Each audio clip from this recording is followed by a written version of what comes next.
ED के अफसरों को भी पता है कि ये समन इल्लीगल है, गैर कानूनी है। 2 बार समन आया तो अरविंद केजरीवाल जी ने स्पष्ट तौर पर कई सवाल पूछते हुए इन्फोर्समेंट डायरेक्टोरेट को चिट्ठी लिखी। उन्होंने पूछा कि मुझे किस आधार पे, किस बिना में, किस कैपेसिटी में बुलाया जा रहा है। लेकिन तीनों बार चिट्ठी भेजने के बावजूद ईडी ने आज तक अरविंद केजरीवाल जी के सवालों का जवाब नहीं दिया। समन में उन्होंने अरविंद केजरीवाल जी को ईडी के सामने पेश होने को कहा है। जब 2 बार समन आया तो अरविंद केजरीवाल जी ने स्पष्ट तौर पर कई सवाल पूछते हुए इन्फोर्समेंट डायरेक्टोरेट को चिट्ठी लिखी। उन्होंने पूछा कि मुझे किस आधार पे, किस बिना में, किस कैपेसिटी में बुलाया जा रहा है। क्या मुझे एक विटनेस के तौर पे बुलाया जा रहा है? क्या मुझे एक अक्यूज्ड के तौर पे बुलाया जा रहा है? क्या मुझे दिल्ली का मुख्यमंत्री होने के नाते बुलाया जा रहा है? क्या मुझे आम आदमी पार्टी का नेशनल कन्वीनर होने के नाते बुलाया जा रहा है? लेकिन तीनों बार चिट्ठी भेजने के बावजूद ईडी ने आज तक अरविंद केजरीवाल जी के सवालों का जवाब नहीं दिया। ईडी के अफसरों को भी पता है कि यह समन इल्लीगल है, गैर कानूनी है। अगर इसका कानून में आधार होता तो ईडी अरविंद केजरीवाल जी की चिट्ठी का जवाब क्यों नहीं देती? वो स्पष्ट तौर से समन में लिखती क्यों नहीं कि क्यों बुलाया जा रहा है? लेकिन ईडी के अफसरों को भी पता है कि समन गैर कानूनी है। और इसमें तो हमारी थोड़ी सिंपैथी ईडी के अफसरों के साथ भी है कि अगर वो बेचारे जवाब देंगे अरविंद केजरीवाल जी के सवालों का तो क्या जवाब देंगे।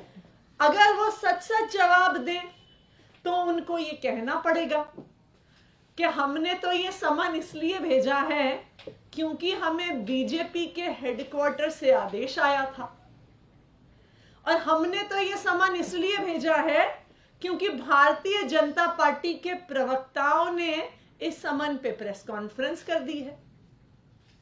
अगर ईडी के अफसरों को सच सच अरविंद केजरीवाल जी के सवालों का जवाब देना पड़ता तो उनको ये कहना पड़ता कि आज ईडी और सीबीआई मात्र एक राजनीतिक हथियार बन के रह गई है जिसको विपक्ष के नेताओं पर इस्तेमाल किया जाता है। उनको ये कहना पड़ता कि सिर्फ इंडिया अलायंस के नेताओं पर छापे पड़ते हैं, उनको समन भेजे जाते हैं, उनको गिरफ्तार किया जाता है। लेकिन अगर कोई भी नेता भारतीय जनता पार्टी में आ जाए तो फिर ईडी के समन बंद हो जाते हैं, गिरफ्तारियां बंद हो जाती हैं, केस की फाइलें बंद हो जाती हैं और ईडी कोर्ट में जाके बोलता है कि जी हम केस को बंद करना चाहते हैं।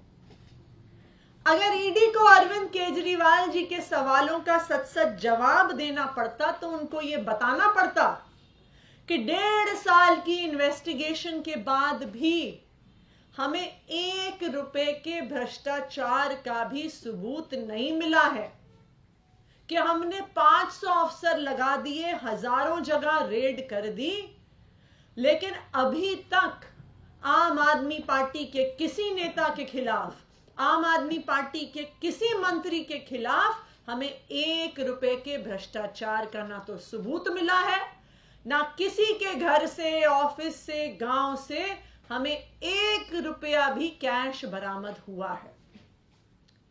तो इसलिए स्वाभाविक बात है कि ईडी इतना सच बोल नहीं सकती है, उसके अफसर इतना सच बोल नहीं सकते हैं। इसीलिए ईडी अरविंद केजरीवाल जी के सवालों का जवाब नहीं दे रही है। उनको भी पता है कि ये जो समन भेजा गया है, ये जो अरविंद केजरीवाल जी को गिरफ्तार करने की साजिश है, ये सिर्फ और सिर्फ आने वाले लोकसभा चुनाव की वजह से है। लोकसभा चुनाव कुछ महीने में आने वाला है। सारे विपक्ष के दल इंडिया गठबंधन के तौर पे साथ आ रहे हैं। भारतीय जनता पार्टी शासित केंद्र सरकार को चैलेंज कर रहे हैं और आज भारतीय जनता पार्टी ईडी और सीबीआई को इस्तेमाल करके अपने विपक्षियों को खत्म करना चाहती है। आज अगर आप देखिए, समन किसको आता है, गिरफ्तारी किसकी होती है, छापे किसके यहां पड़ते हैं, सिर्फ और सिर्फ विपक्ष के नेताओं के यहां। और जैसे ही ये नेता भारतीय जनता पार्टी में शामिल हो जाते हैं, चाहे वो हेमंत बिस्वा शर्मा हो, चाहे वो पेमा खांडू हो, चाहे वो असम के चाहे वो शुभेंदु अधिकारी हो और सबसे लेटेस्ट छगन भुजबल जी हो, जैसे ही वो भारतीय जनता पार्टी में शामिल हो जाते हैं ईडी के डर से, गिरफ्तारी के डर से, तो तुरंत उनके सारे केस बंद हो जाते हैं। लेकिन मैं भारतीय जनता पार्टी को यह बताना चाहती हूं कि आम आदमी पार्टी एक ईमानदार पार्टी है। ना हमने 1 रुपए का भ्रष्टाचार आज तक किया है, ना 1 रुपए का भ्रष्टाचार करेंगे। इसलिए हमें भारतीय जनता पार्टी की ईडी, सीबीआई, जेल की धमकियों से डर नहीं लगता है। आपने जितनी रेड करनी है कर लो, आपने जितने समन भेजने हैं भेज दो, आपने जितने लोगों को गिरफ्तार करना है कर लो। आखिरकार सच्चाई आज नहीं तो कल पूरे देश के सामने आएगी। आम आदमी पार्टी को आपकी धमकियों से डर नहीं लगता है। आम आदमी पार्टी के नेताओं को जेल जाने से डर नहीं लगता है।